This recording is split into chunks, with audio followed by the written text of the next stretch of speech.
Assalamualaikum kepada anda semua. Selamat datang ke Meremang Studio. So, hari ni aku ada beberapa kisah nak cerita kat korang. Kisah ni aku dapat daripada blog yang aku baca. So, harap korang semua enjoy dengan cerita yang aku nak bagi tahu ni. Jangan lupa subscribe dan tekan butang loceng untuk korang dapat aku punya video notification setiap kali aku upload. Sebelum kita mulakan cerita, jom kita layan intro Meremang Studio. Let's roll it. Selamat datang ke Meremang Studio. Kisah yang anda dengar hanyalah hiburan semata-mata.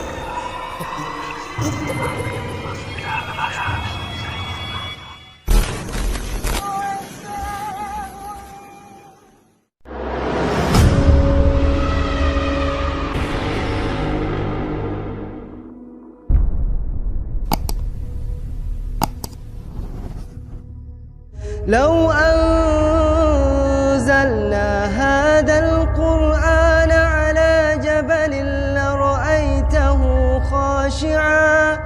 لرأيته خاشعا متصدعا من خشية الله وتلك الأمثال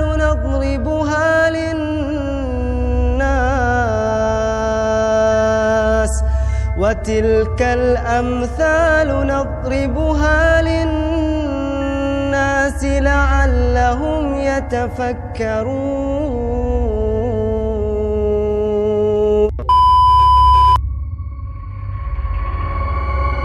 Assalamualaikum kepada semua yang sedang baca aku punya cerita. Aku nak kongsi dengan korang semua kisah-kisah seram yang pernah berlaku di hospital. Dalam kisah pertama ni, aku nak kongsi kejadian yang dialami sendiri oleh adik lelaki aku. Aku tak pasti sama ada dah cerita kat korang ke belum tentang kisah ni. Tapi saya ingat aku, kisah ni aku belum ceritakan lagi. Kisah ni terjadi dalam 6-7 tahun yang lepas. Kisah yang berlaku di antara adik lelaki aku dengan benda yang aku sendiri tak tahu nak gelar dia sebagai benda apa. Yang pasti adik lelaki aku telah dikacau oleh makhluk tu. Cuma yang selamatkan dia, tak ada apa-apa yang berlaku kat dia masa tu. Kisahnya bermula bila mana mak aku suruh adik lelaki aku ni untuk pergi ambil kerusi malas dekat luar wad. Masa tu tak silap aku, adik lelaki aku itulah yang masuk wad. Cuma sakit tak adalah teruk sangat.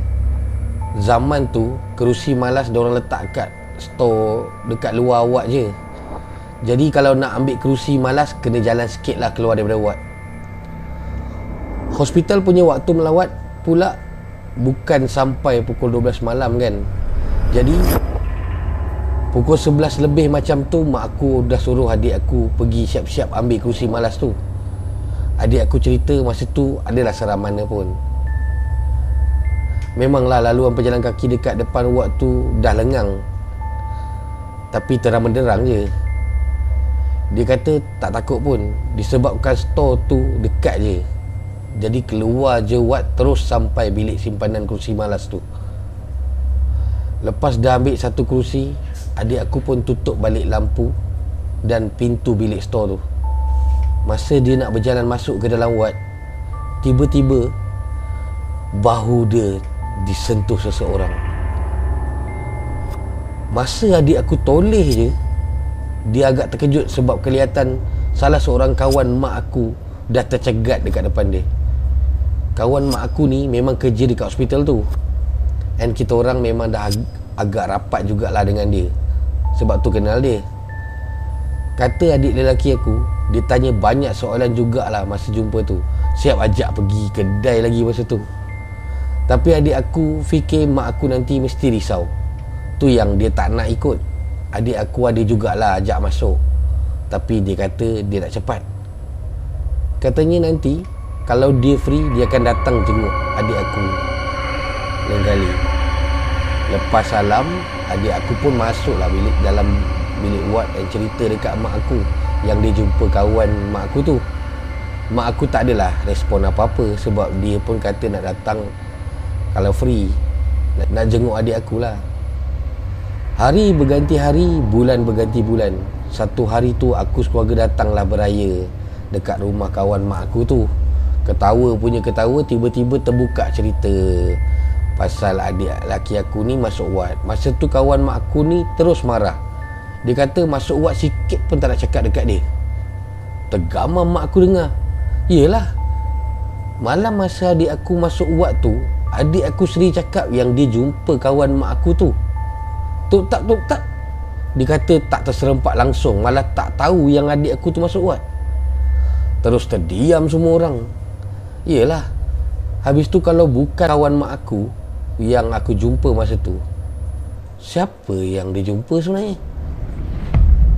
Dan masa tu barulah adik aku teringat yang tangan kawan mak aku masa tu sejuk je.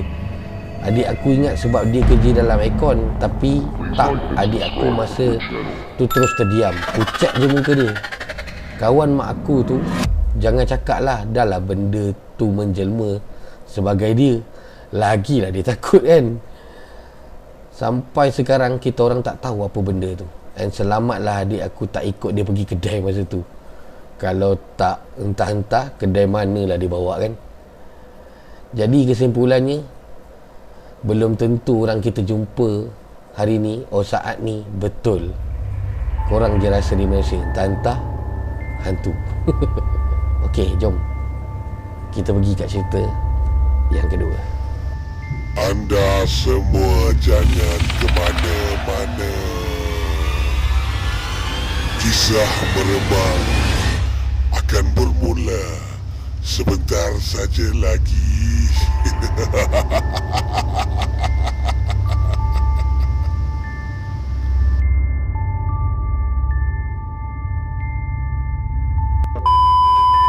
Okey, so cerita kedua ni berkenaan dengan stesen minyak Petronas. Jadi jom kita cerita. Assalamualaikum. Kisah yang diceritakan oleh kawan aku, kejadian yang menimpa keluarga dia sendiri beberapa bulan lalu. Kisah ni bermula apabila adik kepada kawan aku ni dapat tawaran masuk ke matrikulasi. Aku lupa matrik mana, tapi kalau korang perasan, mana ada matrik yang dekat tengah bandar kan. Jadi masa hari pendaftaran tu, yang pergi 5 orang. Ayah, mak, nenek, adik dia yang nak masuk matrik tu, dan juga adik dia yang paling bongsu. Kawan aku tak ikut sebab masa ni dia dah ada dekat U. Lepas segalanya selesai, dah siap daftar dah masuk bilik apa semua, mak ayah dia pun ajaklah balik. Rumah diorang bukannya dekat, lagipun dah agak lewat petang jugalah masa semua tu selesai. Lepas adegan menangis apa semua tu selesai, maka bergeraklah pulang mereka berempat meninggalkan anak lelaki mereka tu. Jam masa tu menunjukkan pukul 6.50 petang. Perjalanan dari matrikulasi tu nak ketul agak jauh jugalah. Adalah makan masa dalam 1 jam. Lagipun ayah dia ni jenis bawa perlahan, slow and steady je. Sebab tu pun nak sampai ketul agak lama. Dan disebabkan diorang semua boleh solat jamak, maka ayah dia pesan siap-siap supaya semua niat solat jamak takhir je. Nanti sampai dekat tol, singgah mana-mana R&R dan solatlah dekat sana. Nak dijadikan cerita, ayah dia ni rasa mengantuk yang amat sangat. Nak sampai ke Plaza Tol lama lagi, nak tak nak kena singgah mana-mana dulu untuk berehat kejap. Tapi dengan keadaan hutan gelap je dekat sekeliling, takkan nak berhenti dan tidur dekat tepi jalan tu kan. Betul-betul lepas ayah dia ni cakap yang dia mengantuk sangat, mereka pun masuklah ke satu kawasan pekan kecil. Tak adalah besar mana pun, lebih kurang pekan koboi lah, senang cerita. Orang tak ramai, kenderaan pun tak banyak. Dan dekat depan sikit kebetulan ada stesen minyak Petronas. Dan disebabkan ayah dia ni memang dah tak larat sangat nak buka mata, maka dia pun parking lah dekat sebelah kiri stesen minyak tu dan terus lena. Isteri dia dekat sebelah tak adalah mengantuk sangat. Jadi bila suami dia berhenti kat situ, dia tak tahu nak buat apa. Dia hanya bisu memerhatikan keadaan sekeliling tu. Si nenek dengan anak dia yang bungsu yang duduk dekat belakang dari tadi dah lena dah. Lepas dalam 15 minit mereka berhenti rehat tu, si isteri dia ni dah mula mengantuk dah. Dia yang dah menguap beberapa kali ni, sebelum nak tidur tu periksa dululah keadaan kereta mereka. Pintu dah dikunci, masing-masing pun dah lena tidur. Betul-betul masa dia nak lelap tu, mata dia terpandang pada seorang wanita yang berada tak jauh dari kereta dia. Mengenakan sehelai kebaya merah, wanita tu melihat ke arah dia dan tersenyum kepada dia. Melihat senyuman dan pandangan perempuan tu membuatkan si isteri ni tak senang duduk. Dia mula meremang dan rasa mengantuk tu terus hilang tiba-tiba. Perlahan demi perlahan wanita berkebaya tu berjalan mendekati kereta dia tu. Si isteri ni ada jugalah tengok keadaan sekeliling, dan masa tu tak ramai pun ada dekat sana, dan orang lain seakan tak melihat pun wanita berkebaya merah tu. Dan apabila wanita tu betul-betul ada dekat depan kereta dia, senyuman wanita tu lagi menakutkan. Mulanya mata dia berwarna hitam. Tak lama lepas tu terus bertukar menjadi warna merah menyala. Si isteri ni apa lagi, mulalah menjerit sekuat hati. Namun baru si isteri ni sedar yang tubuh dia tak bergerak langsung, jeritan dia pun tak keluar dari anak tekak dia. Yang berfungsi saat itu hanyalah mata dia yang masih melihat pada wanita berkebaya di hadapannya itu. Dari depan kereta, wanita berkebaya tu mula berjalan ke sisi isteri tu. Masa tu separuh tenaga isteri tu gunakan untuk bergerak. Namun cubaannya gagal. Dia masih membatu di situ tanpa dibantu oleh sesiapa pun. Wanita berkebaya merah tu kini betul-betul di sebelah dia. Yang memisahkan mereka hanyalah sekeping cermin kereta. Si isteri masa tu hanya mampu membaca ayat Al-Quran sekuat hatinya. Dan dalam sekelip mata, wanita berkebaya itu tiba-tiba tukar menjadi seorang wanita yang cukup hodoh. Rambutnya menggerbang, malah wajahnya sangat hodoh dan menakutkan. Dan kini wanita tu betul-betul berada di depan matanya. Ketakutan yang si isteri alami ni betul-betul menggugat iman dia. Dengan perasaan takut yang masih tinggi, dia terus cuba untuk mencapai tangan suaminya yang sejengkal dari tangannya itu. Dengan hilaian tawa yang menakutkan, lembaga itu mula mencekik isterinya itu. Dan mungkin kerana ayat-ayat suci yang dibacakan, akhirnya tangan si isteri itu berjaya mencapai tangan di suami yang sebelah lena di sisinya. Si suami terjaga lalu memandang ke arah isterinya dan melihat isterinya seakan-akan sukar untuk bernafas. Dia terus memegang bahu isterinya untuk memeriksa keadaan isterinya itu. Dengan sekali sentuhan, wanita berkebaya itu hilang dari pandangan. Si suami yang tidak melihat lembaga itu kelihatan pelik melihat isterinya. Dan apabila lembaga itu hilang, jeritan si isteri mula kedengaran. Itu menyebabkan mak mertua anaknya itu turut terjaga. Dan yang paling epik sekali ialah bila mereka lihat keadaan sekeliling, suasana pekan tadi itu dengan serta-merta hilang. Stesen Petronas yang tadi terang benderang kini hanyalah kawasan hutan gelap. Kini mereka berada di tepi jalan raya di tengah kawasan hutan gelap. Ayah kawan aku yang dah menggigil ketakutan terus memusingkan kereta dia dan pergi dari situ. Sepanjang jalan, satu patah perkataan pun tak keluar dari mulut mereka sampailah mereka sampai dekat Plaza Tol. Bila dah masuk highway, si isteri pun mulalah cerita tentang wanita berkebaya yang dia nampak tadi tu.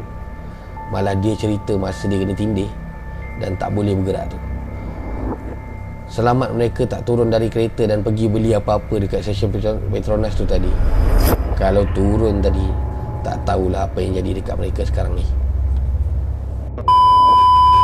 Okey geng, so itulah dua cerita yang aku boleh bacakan untuk korang untuk video yang pertama dalam Meremang Studio. So untuk korang yang baru sampai dekat channel aku, you are welcome untuk subscribe aku punya channel, support aku punya channel. InsyaAllah aku akan bagi macam-macam cerita lagi dan aku cuba yang terbaik untuk hiburkan hari-hari korang. Untuk siapa yang belum subscribe, boleh tolong subscribe dan boleh tekan butang loceng. So, Assalamualaikum semua.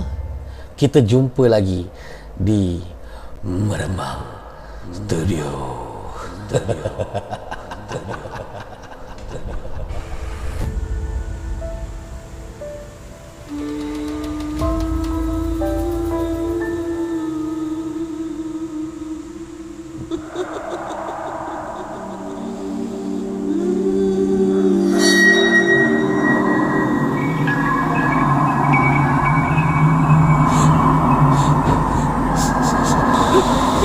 Meremang